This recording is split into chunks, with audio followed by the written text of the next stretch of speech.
Ray Crownwell, a seasoned necromancer, felt a growing unease. The world had ended years ago, overrun by the undead. He survived, his necromantic powers a twisted blessing, but his power had a limit. He could feel it, like a wall he couldn't break through. The dead he commanded, while numerous, lacked the strength for bigger threats, and the threats were getting bigger. A low growl escaped Ray's lips. He was running out of time. He had heard whispers of an ancient ritual, a way to enhance his necromantic abilities, but the price was steep. It demanded a sacrifice, a piece of his humanity. The thought sent shivers down his spine. He wasn't sure if he was ready for that, but the alternative was death, his and Grace's. Grace, his only companion, a beacon of hope in this desolate world. He had sworn to protect her, and to do that, he needed more power. The decision was made. He had to risk it. He had to become stronger, for Grace, and for himself. He wouldn't let the world take anything else from him. He would survive. He would conquer. The rusty screech of metal jolted Ray back to reality. His head snapped up. Danger. He could sense it. Two figures emerged from the fog, their silhouettes menacing against the backdrop of dilapidated buildings. They were scavengers, their faces hidden behind grime and desperation. But it was the glint of metal in their hands that made Ray's blood run cold. Blood-soaked metal. "Grace!" he hissed, his voice barely a whisper. She was by his side in an instant, her eyes wide with fear. They had to move, and fast. The scavengers were closing in, their intent clear. They had caught the scent of prey. Ray grabbed Grace's hand, his grip firm. They sprinted through the ruins, their ragged breaths echoing in the eerie silence. The ground was littered with debris, each step treacherous, but they couldn't stop.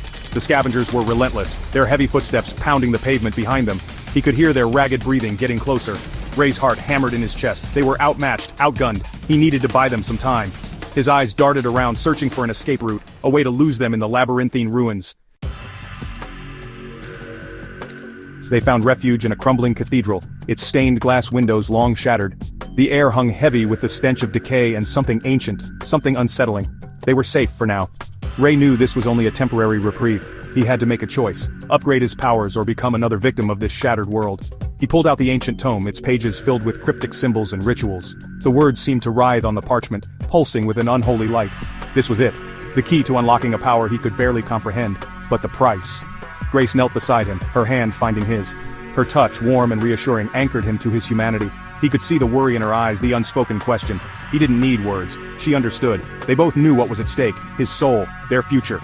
Taking a deep breath, Ray began to recite the incantation. The air grew thick, charged with an unseen energy. He could feel it pulling at him, tearing at the edges of his being. Pain, sharp and searing, ripped through him.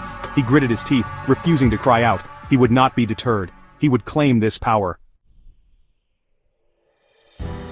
When the pain finally subsided, Ray felt different, stronger, but at a cost. He could feel a darkness within him, a chilling echo of the ritual, but it was a power he needed. He looked at his hands, now radiating a faint blue glow. The upgrade was complete. His gaze met Grace's, her eyes filled with a mixture of awe and apprehension. He offered her a reassuring smile. He was still himself, he assured her silently. But deep down, he felt a change. The line between life and death, once so clear, now seemed blurred. The scavengers burst into the cathedral, their eyes wild with greed and bloodlust. But Ray was ready. He met their charge head-on, his movements no longer those of a desperate survivor, but of a predator. The power surged through him, commanding the shadows themselves to rise and fight. The battle was swift, brutal. When the dust settled, the scavengers lay dead, their blood staining the sacred ground. But it was the sight that greeted Ray afterward that chilled him to the bone. Scattered amongst the corpses of the scavengers were the reanimated bodies of those they had killed before. Their vacant eyes stared up at him, their silence more terrifying than any scream. He was a necromancer, a shepherd of death, forever changed by the power he had embraced. And as Ray stared at the carnage, he knew this was only the beginning.